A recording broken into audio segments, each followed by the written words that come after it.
नमस्ते प्यारे बच्चों। तो आइए आज हम कक्षा छठवीं की विज्ञान को एड ग्रेड अभ्यास पुस्तिका के माध्यम से समझेंगे। और एड ग्रेड अभ्यास पुस्तिका का जो है हमने पिछली वीडियो के माध्यम से इसका जो अध्याय 1 दिया गया था वो हमने अध्याय 1 समझ लिया था।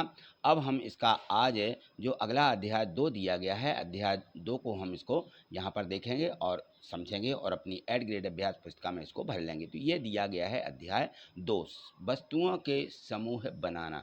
वस्तुओं के समूह है, कोई भी वस्तु है तो हम किस प्रकार से समूह बना लेते हैं। समूह का मतलब है उनको इकट्ठा कर लेना, ठीक है ना। तो ये देखिए यहाँ पर चित्र में कुछ वस्तुएं दी गई हैं और उनकी जानकारी को देखें। यहाँ पर इस प्रकार से सारणी बना करके हमको यहाँ क्या करना है, इनको भर लेना है। तो यहाँ देखिए इस प्रकार से आप जो ये वस्तुएं हैं, वस्तुओं के यहाँ पे नाम लिख लीजिए। जो भी वस्तु आपको इस चित्र में दिख रही है ये वस्तुएं हैं। ये देखें, गुड़िया, ताला, रिमोट, कैसेट, बैग, चिमटा इत्यादि, है ना। और यह पदार्थ है किन वस्तुओं से बने हैं उनको हमें यहाँ भरना है। तो गुड़िया कपड़े या प्लास्टिक से भी बनती है या बनी है। लोहा है, प्लास्टिक है, यह भी प्लास्टिक। कपड़ा से बैग बनता है, लोहा चिमटा लोहा से बनता है, इस प्रकार से हैं। और कांच से कौन कौन सी चीज़ें बनती हैं, कांच जो पदार्थ यहाँ पे भी दिए गए हैं, ठीक है ना। कौन सा ये इसमें पदार्थ का उपयोग किया है, तो ये देखिए बाहर से जो इसका उपयोग किया गया है, ग्लव्स, चिराग, चाबी, पेंचकस है, फाइल, ये पदार्थ हमें दिए गए हैं। ये पदार्थ देखें तो इसमें जो है इन पदार्थों को बनाने में जितने का प्रयोग हुआ है, देखिए कांच जो है, गिलास या कंचे बनते हैं कांच से। और ग्लव्स जो बनते हैं जो हमारे प्लास्टिक होते हैं, कपड़े होते हैं, है ना, इनसे ये बन जाता है। और चिराग ये टीच से बनता है। चाबी है, लोहा प्लास्टिक से बनती है, हैं? और पेंचकस से ये भी लोहा प्लास्टिक से बनता है। यहाँ लोहा भरने लोहा। और फाइलें भी प्लास्टिक से बनाई जाती हैं, ठीक है। यहाँ देखिए यहाँ से बहुविकल्पीय प्रश्न प्रारंभ हो जाते हैं। तो यहाँ प्रश्न एक दिया गया है कि सही विकल्प चुन करके लिखिए। यहाँ 4 विकल्प दिए गए हैं, इनमें से हमें चुन करके भरना है। तो बताइए कि वह पदार्थ जो पारदर्शी जल में आघूलनशील होता है एवं जिसमें प्रकाश की किरणें आर पार निकल जाती हैं, क्या होता है वो? कांच का टुकड़ा, ठीक है ना। ए में दिया गया कांच के टुकड़े में से हम आर पार देख सकते हैं। दी गई वस्तुओं में से उन गुणों के आधार पर असंगत वस्तुओं को पहचानिए। तो देखिए जो यहाँ पे वस्तुएं दी गई थी उनमें सिर्फ असंगत है प्लास्टिक की डोरी, डी में दिया गया है, यह हम यहाँ पे भर देंगे, ठीक। चलिए अगला जो प्रश्न है इसमें दिया गया है कि लोहे से बनी साइकिल की चाबी को किस से डुबोकर रखने पर वह अपनी चमक खो देती है, ठीक है ना। तो ये देखिए जब भी लोहे से बनी साइकिल की चाबी हो या जो भी वस्तुएं होती हैं ना, वो शीतल पेय में या जो शीतल पेयजल होता है, पीने वाली चीज़ें, तो उनमें जो है इसको यदि डुबो दिया जाता है तो वो अपना जो चमक होती है वो खो जाती है, उसमें चमक नहीं रहती है। वह पदार्थ जो कठोर, चमकदार एवं अपारदर्शी हो निम्न में से है। अपारदर्शी जिसमें से आर पार नहीं दिखता है, ठीक है ना। तो क्या है वो हम भर देंगे इसमें स्टील का चम्मच। स्टील का चम्मच जो होता है इसमें आर पार नहीं देख सकते। कांच की प्याली है, प्लास्टिक का खिलौने रहते प्लास्टिक में से तो आर पार देखा जा सकता है। पुस्तक में से भी थोड़ा सा आर पार देख सकते हैं। तो इस प्रकार से हमें लिखना है। तो हमें इस बात का ध्यान रखना है कि यहाँ पूछा गया है कि जो कठोर हो, चमकदार हो, है ना, और अपारदर्शी, कठोर होना चाहिए।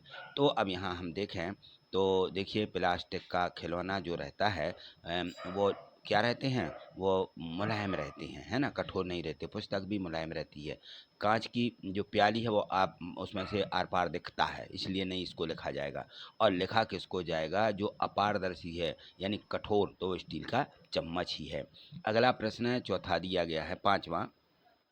इसमें है कि निम्न में से कौन सी वस्तुएं पारदर्शी होती, जिनमें से देखा जा सकता है। अब पारदर्शी देखें तो यहाँ पर देखिए दर्पण दिया गया है, इसमें पारदर्शी वस्तुएं पूछी गई हैं, ठीक है ना। तो अब यहाँ देखिए इसमें दिया गया है कि तो अपन जो है दर्पण का उपयोग करते हैं। दर्पण को हम इस तरफ से उस तरफ नहीं देख सकते। इसी प्रकार से स्टील की प्लेट है, इसमें से आर पार नहीं दिखता है। पारदर्शी हमें लिखना थी, तो देखिए जो आवर्धक लेंस होते हैं उनमें से इस तरफ से उस तरफ देखा जा सकता है। कांच का गिलास भी होता है, कांच के गिलास में से हमें इस तरफ से उस तरफ दिखता है। तो ये तीसरा और चौथा, तीसरा और चौथा किस में दिया गया है? ये सी वाले ऑप्शन में, तो ये सी वाला ऑप्शन हमें यहाँ पे भरना है। ठीक है, चलिए प्रश्न दूसरा देखें तो इसमें दिया गया है कि दिए गए शब्दों में से चुन करके रिक्त स्थानों की पूर्ति कीजिए। यहाँ जो खाली स्थान दिए गए हैं इन खाली स्थानों को हमें भरना है। तो देखिए इसमें जो शब्द दिए गए हैं इन शब्दों को, इनसे हमें ये जो रिक्त स्थान है भरना है। तो कोमल है, गुणों, पारदर्शी, प्लास्टिक, रुक्ष, धातु और अपारदर्शी। पारदर्शी और अपारदर्शी दोनों दी गई, जो जहाँ जिसका उपयोग हो उनको हमें यहाँ पे भरना है। घड़ी का कांच पारदर्शी होता है, जबकि पत्थर क्या होता है? अपारदर्शी। ठीक है, घड़ी के कांच में से हम आर पार देख सकते हैं, लेकिन पत्थर में से नहीं देख सकते, तो उसको क्या बोलेंगे? अपारदर्शी। ठीक, और यहाँ देखें दिया है कि वे पदार्थ जिन्हें आसानी से संपीड़ित अथवा खरोंचा जा सकता है वो कैसे होते हैं? कोमल पदार्थ कहलाते हैं। चश्मे का जो गिलास रहता है, गिलास यानी कांच, प्लास्टिक या कांच के पारदर्शी गुण के कारण बनाया जाता है। ठीक है ना, तो चाहे वो चश्मे का जो कांच लगा रहता है या तो वो गिलास का हो सकता है या प्लास्टिक का भी बनते हैं। ये सभी पदार्थों के गुणों, उनके गुणों के आधार पर उनको पहचाना जा सकता है। पेन धातु है और प्लास्टिक पदार्थों से बनाए जा सकते हैं। पेन किससे? धातु और प्लास्टिक, इनके पेन बनते हैं। कोई भी धातु हो तो उनसे भी पेन बनाए जाते हैं। चलिए यहाँ से देखें तो अति लघुत्तरीय प्रश्नों में यहाँ कुछ इस प्रकार से प्रश्न दिए गए हैं कि छोटे हैं, 1 या 2 लाइन की। तो यदि हम पदार्थों के समूह ना बनाएं तो क्या प्रभाव पड़ेगा? तो देखिए हमें पदार्थों के समूह में रखने की आवश्यकता इसलिए पड़ती है जिससे उनका सुगमतापूर्वक अध्ययन किया जा सके। इसीलिए जो है इन पदार्थों की हमें ज़रूरत पड़ती है। प्रश्न चौथा देखिए, पहेली अपने दादाजी के साथ टॉफ़ी खरीदने दुकान गई, तो वहाँ उसने देखा कि सभी टॉफ़ियाँ कांच की बोतल में रखी हुई हैं। कारण बताइए कि दुकान में भी सामान कांच की बोतलों में क्यों रखा जाता है? आपने देखा होगा कि टॉफ़ियाँ हैं, कुछ सामान ऐसे रहते हैं जो कांच की बोतलों में रख दिए जाते हैं। तो उसका कारण है कि दुकान में रखी बोतलें जो है कांच के पदार्थ की होती हैं, क्योंकि कांच अन्य पदार्थों से क्रिया नहीं करता है और वह पारदर्शी होता है और वस्तुएं उसमें से दिखती रहती हैं। इसीलिए उसकी कांच की जो बोतल होती है उसका प्रयोग किया जाता है। प्रश्न पाँचवा देखें तो प्रश्न पाँचवें में दिया गया है कि दिए गए पदार्थ से मिलकर बनी विभिन्न प्रकार की वस्तुओं की सूची भी बनाइए। पदार्थ का नाम है, यहाँ पदार्थ से बनी वस्तुएं हैं। तो यहाँ देखें जो यहाँ पे पदार्थों के नाम दिए, लकड़ी, कागज़, चिमटा, प्लास्टिक, रुई। ठीक है ना, ये जो वस्तुएं हैं पदार्थ किससे बनी हुई हैं? खिड़की, दरवाजे, टेबल, कुर्सी इत्यादि ये लकड़ी से बनते हैं। कागज़ से किताब, कापी, अखबार, है ना, का चमड़ा, बेल्ट, जूता, चप्पल, बैग, जैकेट इत्यादि, है ना। प्लास्टिक से कुर्सी, टेबल, मग, जग, बाल्टी, टब, ये सब किससे बनते हैं? प्लास्टिक से बनते हैं। रुई, रुई के क्या बनाए जाते हैं? रुई के गद्दे, रजाई, तकिया, है ना। तो इस प्रकार से यह पदार्थ दिए गए थे और इनसे बनने वाली वस्तुओं के नाम यहाँ पे हमने लिख दिए। प्रश्न छठवां है, पदार्थ को किस आधार पर समूहों में बांटा जाता है? कोई भी पदार्थ हो, पदार्थ को धातु और अधातु, धातु और अधातु इस प्रकार से, तो ये अधातु, उपधातु तथा अक्रिय पदार्थों के आधार पर समूहों में बांटा गया है। प्रश्न सातवां दिया है कि घरों में खाना बनाने, खाना और खाने और पीने के बर्तनों को कपड़ों से क्यों नहीं बनाया जाता है? तो देखिए कपड़ा धातु नहीं है, यह ज्वलनशील पदार्थ है। कपड़ा अग्निरोधी नहीं है, ठीक है ना, इसलिए इससे खाना नहीं बना सकते।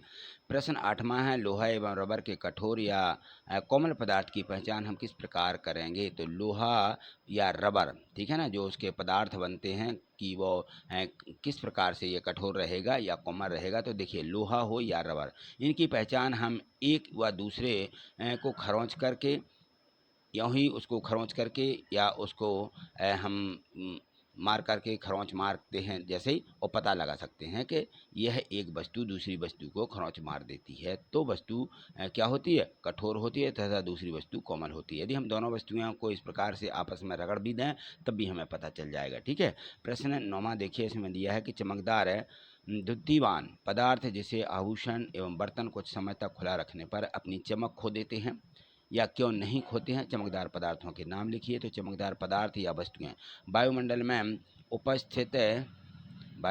उपस्थित वायु और नमी से क्रिया करके अपनी चमक खो देती हैं। ठीक है, इस प्रकार से इसको भरना है। अगला प्रश्न देखिए, यहाँ पर प्रश्न 10 दिया गया कि निम्नलिखित द्रव जल में पूर्ण रूप से मिश्रित होते हैं या नहीं। जल में मिलाकर पहचानिए एवं लिखिए। जैसे मान लीजिए सिरका है, नींबू का रस है, सरसों का तेल, नारियल तेल, कैरोसिन, दूध इत्यादि। तो जल में पूर्ण रूप से मिश्रित पदार्थ जैसे सिरका, नींबू का रस ये मिश्रित हो जाते हैं। और जल में पूर्ण रूप से मिश्रित ना होने वाले पदार्थ है सरसों का तेल।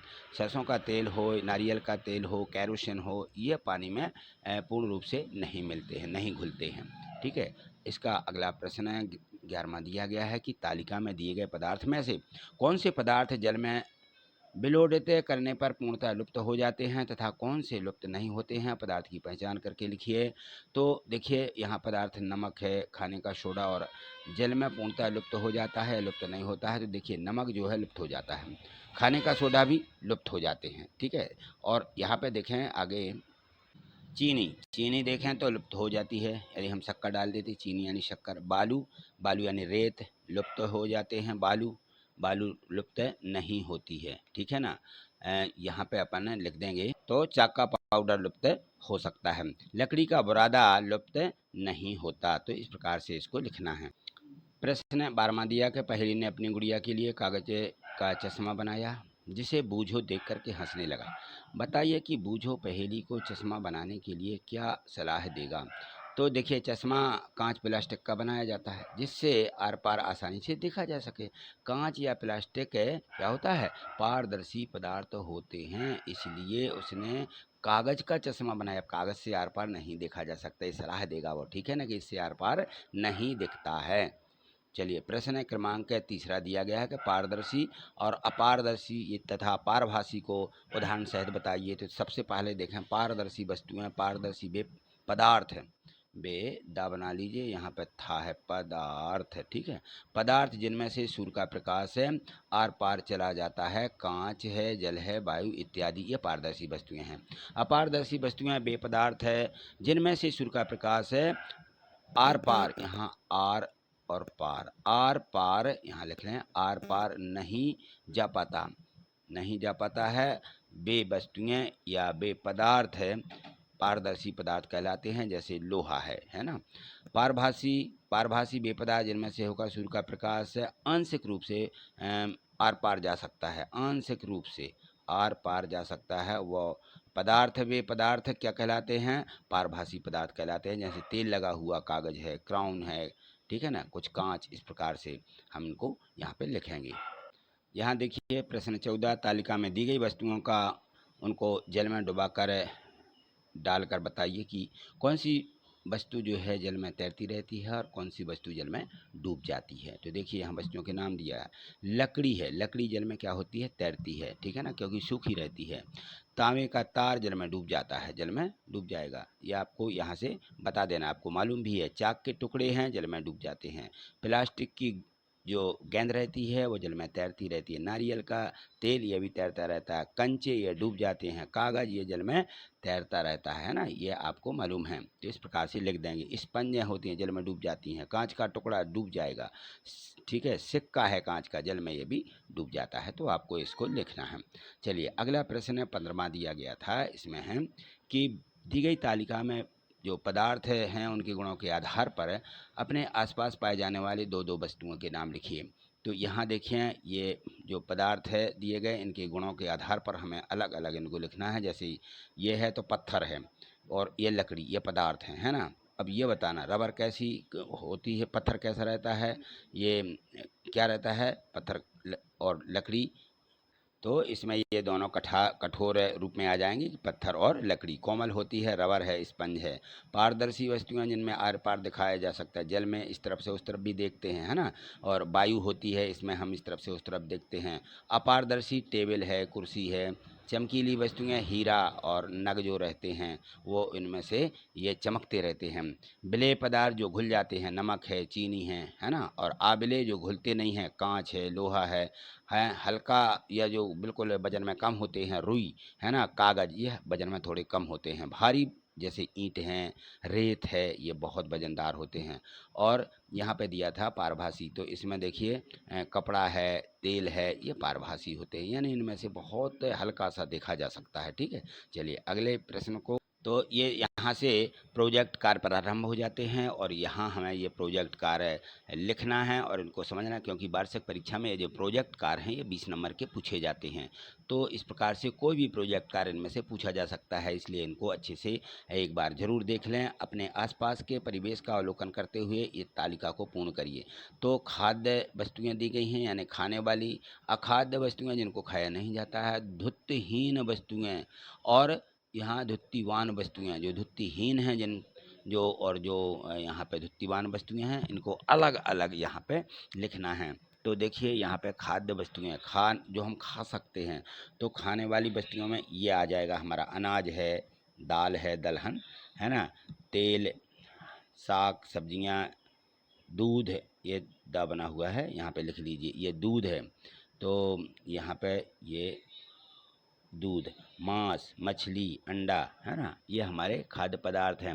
और अखाद्य वस्तुएं सरसों के बीज हैं, ये नहीं खाते, है ना, सरसों का तेल भी नहीं खाते, लगा दे बस हैं, केले का छिलका, आलू का छिलका, है ना, ये आलू का छिलका ये भी नहीं हम खाते। आम की जो फली रहती है, फल नहीं, उसकी जो जिसको हम बीज कहते हैं, वह नहीं खाते हैं, ठीक है ना। और भी ऐसी वस्तुएं हैं, तेल अलग से सीधा नहीं खाते, उसको हम सब्जी में या इस प्रकार से उपयोग करके खाते हैं। फूल है ना, कंचा, नींबू इत्यादि हम ये नहीं खाते हैं, ठीक है। तो ये हमें यहाँ पे लिख देना है। और इसके बाद देखें तो धुत्तीहीन वस्तुएं कहलाती हैं, जैसे पत्थर है, लकड़ी है, टेबल है, कुर्सी है, मेज है, बैलगाड़ी, पुस्तकें इत्यादि। और धुत्तीवान वस्तुएं, ये देखिए इनका उपयोग करते हैं, सोना है, चांदी है, तांबा है, एल्युमिनियम, लोहा, पीतल, कांसा, ये ठीक है ना। तो ये यहाँ पे इस प्रकार से धुत्तीवान और धुत्तीहीन वस्तुओं को हमें यहाँ पे लिख देना है। चलिए अगला जो यहाँ पे प्रोजेक्ट कार्य है, प्रोजेक्ट कार्य 2, इसमें देखिए हमें इसमें दैनिक जीवन में उपयोग आने वाली विभिन्न प्रकार की वस्तुओं के आकार के आधार पर वर्गीकृत करना था और इस तालिका में लिखना है उनका आकार किस प्रकार का है। तो यहाँ देखें वर्ग के आकार की हैं। वर्ग कैसा रहता है, जिनकी लंबाई चौड़ाई बराबर होती है। आयताकार वस्तुएं जिनमें लंबाई होती चौड़ाई भी होती है। बेलनाकार जो बिल्कुल गोल होती हैं लेकिन एक बेलन के आकार की, जैसे हमारा बेलन रहता है ना। और गोलाकार वस्तुएं, यहाँ जो गोल गेंद के समान है ना, वैसी वस्तुओं को लिखना था। तो यहाँ देखिए वर्ग के आकार की खिड़कियाँ वर्ग के आकार की रहती हैं, कुछ नहीं रहती, कुछ आयताकार भी होती हैं। डिब्बा है, बॉक्स है ना, टीवी, ये भी हमारी आयताकार। घड़ी आयताकार बनाई जाती है। फोटो, टेबल, दरवाज़ा इत्यादि ये हम आयताकार में ले लेंगे। और इसके बाद में यह कंप्यूटर भी हमारा आयताकार होता है, इसमें भी लंबाई चौड़ाई बराबर होती है लेकिन कुछ आयताकार होते हैं, ठीक। चलिए यहाँ पे आयताकार वस्तुएं जैसे ब्लैक बोर्ड, दरवाज़ा, पुस्तक, नोटबुक, रबर, कंपास, बॉक्स, है ना, कंप्यूटर, पेटी, कंप्यूटर को हमने यहाँ भी लिख दिया और यहाँ भी हम लिख देते हैं। चलो यहाँ पे देखें बेलनाकार जो बेलन के आकार की होती हैं, सिलेंडर है, गैस का सिलेंडर, बेलन, ठीक है। पेड़ का तना ये बेलनाकार गोल होता है। पेंसिल, पेन, बोतल, ढोलक और कैंडल यानी अगरबत्तियाँ। गोलाकार वस्तुएं देखें तो गेंद, घड़ी, छलनी, फुटबॉल, ग्लोब, कंचा, सूर्य, ठीक है ना। और यह लड्डू दिया हुआ जो लट्टू रहता है ना, वो भी बिल्कुल गोल होता है। तो इस प्रकार से इन वस्तुओं को हमें लिख देना था। चलिए ये प्रोजेक्ट का जो 2 दिए थे ये भी आपने अच्छे से समझ लिए हैं। मुझे पूर्ण विश्वास है कि ये जो प्रश्न दिए गए थे आपको समझ में आ ही गए होंगे। अब जो है इसका अगला अध्याय अगली वीडियो के माध्यम से समझेंगे। यदि आगे आप देखना चाहते हैं, समझना चाहते हैं और चैनल पर नए हैं तो आप जो है चैनल को सब्सक्राइब करके रखिए और प्रत्येक वीडियो को लाइक करिए और अपने दोस्तों को शेयर भी करते जाइए, ठीक है। आज इतना ही। थैंक यू, धन्यवाद।